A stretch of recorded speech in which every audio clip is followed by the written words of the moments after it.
जर मी आता उद्या मंत्री नसतो ना असा माझ्याकडे रस्त्याला उपटून मारव मी कोणाला आई शपथ सांगते।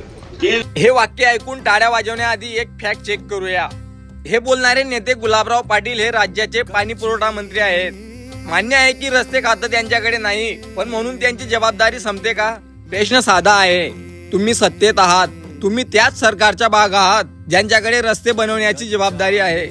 मग रस्त्यांच्या दुरावस्थेबद्दल तुमच्याच सहकारी मंत्र्याला जाब विचारण्याऐवजी किंवा कॅबिनेटच्या बैठकीत आवाज उठवण्याऐवजी तुम्ही थेट मारहाणीची भाषा कशी करू शकता? हे म्हणजे असं झालं, हातात सत्तेची चावी तुमच्याच आहे, मग कुलूप उघडायचे सोडून तुम्ही हातोड्याने दार का तोडताय? आणि सर्वात महत्वाचा मुद्दा, हाच नियम सामान्य माणसाला लागू होतो का? जर उद्या एखाद्या सामान्य शेतकऱ्याने किंवा विद्यार्थ्याने खराब रस्त्यामुळे संतापून असं म्हटलं की मी कॉन्ट्रॅक्टरला फोडून काढेल, तर पोलीस प्रशासन त्या सामान्य माणसाचे कौतुक करेल की त्याला कायदा हातात घेतला म्हणून जेलमध्ये टाकेल। मंत्र्यांना जो संताप व्यक्त करण्याचा अधिकार आहे, तोच अधिकार सामान्य जनतेला आहे का? की कायदे फक्त आमच्यासाठीच आहेत? साहेब, रस्ते खराब आहेत हे आम्हालाही माहिती आहे, पण त्यावर उपाय मारहाण किंवा सिनेमॅटिक डायलॉग नाही, तर काम करणं आहे।